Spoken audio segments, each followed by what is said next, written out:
প্রধানমন্ত্রী তারেক রহমান দেশের পানি ব্যবস্থাপনার বিদ্যমান চ্যালেঞ্জ মোকাবেলা এবং টেকসই সমাধান নিশ্চিত করতে বিশেষজ্ঞদের সঙ্গে মতবিনিময় করেছেন। আজ সচিবালয়ে মন্ত্রিপরিষদ বিভাগের প্রধানমন্ত্রীর কার্যালয়ে এই সভা অনুষ্ঠিত হয়।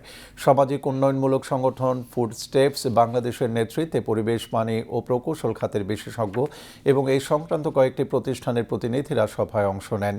তারা দেশের পানি ব্যবস্থাপনার বিভিন্ন সমস্যা, বিদ্যমান সীমাবদ্ধতা এবং সমাধান নিয়ে নিজেদের অভিজ্ঞতা ও সুপারিশ তুলে ধরেন।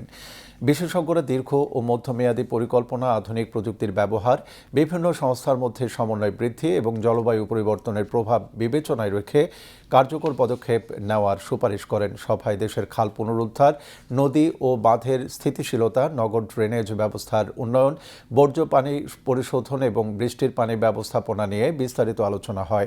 পাশাপাশি দ্রুত নগরায়নের প্রেক্ষাপটে সমন্বিত ও কার্যকর নগর পরিকল্পনার প্রয়োজনীয়তার উপর গুরুত্ব আরোপ করা হয়। প্রধানমন্ত্রী তারেক রহমান বিশেষজ্ঞদের বক্তব্য শুনে দেশের টেকসই উন্নয়ন, পরিবেশ সুরক্ষা এবং নাগরিকদের জন্য নিরাপদ ও কার্যকর পানি ব্যবস্থাপনা নিশ্চিত করতে তাদের সহযোগিতার আশ্বাস দেন। এ সময় স্থানীয় সরকার, পল্লী উন্নয়ন ও সমবায় প্রতিমন্ত্রী মীর শাহী আলম, প্রধানমন্ত্রীর মুখ্য সচিব ABM আব্দুস সাত্তার ও বিএনপির বিশেষ সম্পাদক বেলায়েত হোসেন উপস্থিত ছিলেন। সভায় ফুড স্টেপস বাংলাদেশের ট্রাস্টি ও হেড অব পার্টনারশিপস ফজবির ইস্কান্দার, সভাপতি শাহ রাফায়াত চৌধুরী, ভাইস প্রেসিডেন্ট মোহাম্মদ তাকি ইয়াসির, বিশ্বব্যাংকের বর্জ্য ব্যবস্থাপনা প্রকল্পের সাবেক প্রধান প্রকৌশলী তারিক বিন ইউসুফ, ইউনাইটেড ইন্টারন্যাশনাল ইউনিভার্সিটির অধ্যাপক মুজিবুর রহমান এবং নগর ও গ্রামীণ পরিকল্পনাবিদ SM মেহেদী হাসান উপস্থিত ছিলেন।